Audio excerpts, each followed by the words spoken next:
શું તમને ખબર છે કે બહાર માર્કેટમાં મળતા આમ પાપડ ઘરે બનાવવાનું ખૂબ સરળ એવું છે? તમે નાના હોય ત્યારે આમ પાપડ તો ખાધા જ હશે, પણ જો આ રીતે ઘરે બનાવીને ક્યારેય આમ પાપડ ટ્રાય ન કર્યા હોય તો એકવાર જરૂરથી ટ્રાય કરજો. એકવાર બનાવી આખું વરસ સુધી તમે આ કાચી કેરીના આમ પાપડને સ્ટોર કરી શકશો. હેલો ફ્રેન્ડ્સ, તમારું સ્વાગત છે મારા કિચનમાં.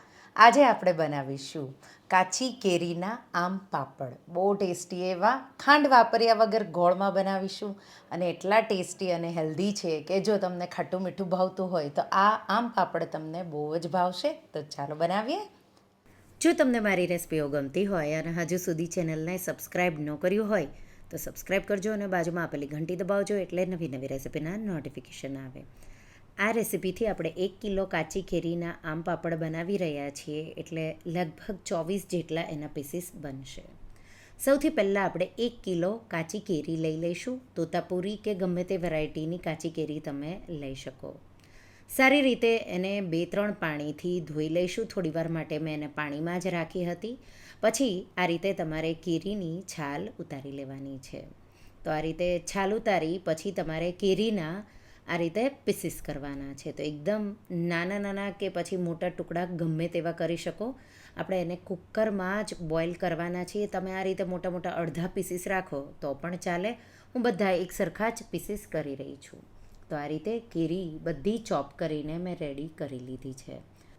વચ્ચેનો ગોટલાનો ભાગ છે એ મેં કાઢી લીધો છે.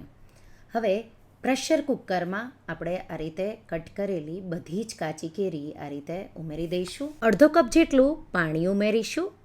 6-7 મરી, 3-4 જેટલા લવિંગ અને એક તજનો ટુકડો લઈ એના 3 જેટલા ટુકડા કરી એ પણ ઉમેરી દઈશું. તો આ ત્રણેય આખા મસાલાથી બહુ સારો એવો ટેસ્ટ આવશે. પ્રેશર કુકરનું ઢાંકણ બંધ કરી અને 3 વિસલ મીડિયમ ફ્લેમ પર કરી લઈશું અને પછી આપણે પ્રેશર નીકળવા દઈશું. તો આ રીતે કુકર થાય ત્યાં સુધીમાં મેં ગોળ લીધો છે. પોણી વાટકી જેટલો ગોળ આ રીતે આપણે ચોપ કરી લઈશું. તમને જો ગળપણ વધારે સાઈડ જોવે તો એક વાટકી ભરીને પણ તમે ગોળ ઝીણો ઝીણો ચોપ કરીને લઈ શકો. પ્રેશર કુકરમાંથી પ્રેશર નીકળી ગયું 3 વિસલ પછી, અને પછી આ રીતે તમે જોઈ શકો છો એકદમ પરફેક્ટ એવી કાચી કેરી છે એ કૂક થઈને રેડી થઈ ગઈ. હલકી આ રીતે મેશ કરી લઈશું અને એક બોલમાં ચારણી મૂકી અને મિશ્રણને આપણે એકદમ સારી રીતે ગાળી લેવાનું છે. તો આખા મસાલા પણ નીકળી જશે અને થોડા જે રેસા હોય બહુ મોટા મોટા એ પણ નીકળી જશે. તો આ રીતે મિશ્રણને તમારે બધું આ રીતે ચાળણીમાં આ રીતે ગાળી લેવાનું છે. તો કાચી કેરીનો બધો પલ્પ આ રીતે મેં એકદમ જેટલો બને એટલો મેં કાઢી લીધો. આ રીતે રેડી થઈ ગયો. તો પાણીનું પ્રમાણ બાફતા ટાઈમે બહુ નથી ઉમેરવાનું, એ ખાસ ધ્યાન રાખવાનું છે. હવે કઢાઈ લઈ લઈશું. એમાં મેંગો પલ્પ, કાચી કેરીનો પલ્પ ઉમેરી દઈશું અને આપણે એમાં ગોળ પોણી વાટકી જેટલો મેં લીધો છે. તમારી જો કેરી વધારે ખાટી વેરાયટીની હોય તો 1 કપ જેટલો પણ લઈ શકો. મિક્સ કરીશું અને 5-7 મિનિટ જેવું તમારે ચલાવતા રહી અને કૂક કરવાનું છે. સાથે સાથે અડધો ટેબલ સ્પૂન સંચળ, 1 ટેબલ સ્પૂન જેટલો ચાટ મસાલો અને 1 ટીસ્પૂનથી થોડું ઓછું મીઠું. તો ચાટ મસાલો સંચળમાં પણ મીઠાનો ભાગ હોય એટલે બેલેન્સ કરી ઉમેરવાનો. 1 ટીસ્પૂન મરીનો પાવડર ઉમેરી બધું મિક્સ કરી દઈશું અને હવે એકદમ સારી રીતે કૂક થવા દઈશું. તો લો ટુ મીડિયમ ફ્લેમ પર 5-7 મિનિટ જેવું કૂક કરશો એટલે ગોળની પણ એક તારની ચાસણી બનશે. તો હલકો તમે મિશ્રણ લ્યો અને એક તાર થવા લાગે એટલું જ તમારે એને થવા દેવાનું છે. તો આ રીતે મેં હલકું ચમચીમાં લઈ ઠંડુ કર્યું અને પછી આ રીતે તમે ચેક કરો એટલે એક તાર છે એ થવા લાગ્યો છે. તો હું બતાવીશ એકવાર. તો આ રીતે એક તાર થાય એટલે ગેસની આંચ બંધ કરી મિશ્રણને ઉતારી લેવાનું. હવે એમાં ચીલી ફ્લેક્સ ઉમેરવા ઓપ્શનલ છે, બિલકુલ ઉમેરવાની જરૂર નથી.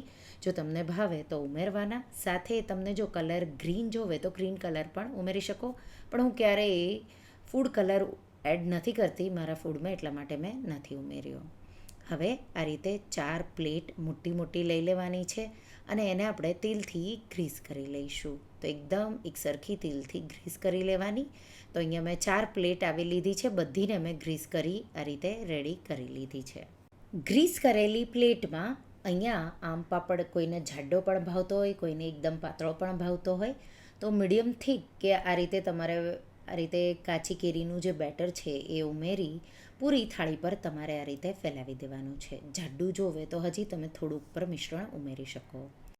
તો આ રીતે 4 પ્લેટમાં મેં મિશ્રણ આ રીતે ફેલાવી દીધું છે અને પછી આપણે એને સૂકવવાનું છે.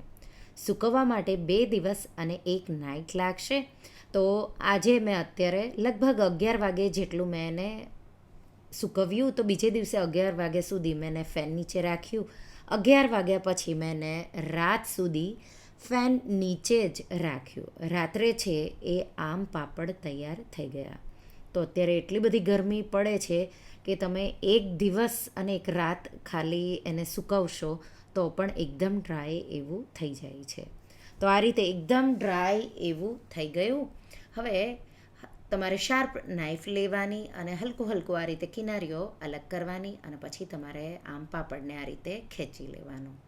તો પાતળા જાડા બનાવો એ રીતે એનું, તો આ રીતે પાતળા હશે તો પણ તૂટશે નહીં, આપણે એને ગ્રીસ કરીને રાખ્યા છે એટલા માટે. અને તમે જોઈ શકો છો પરફેક્ટ એવો આમ પાપડ નીકળી આવ્યો.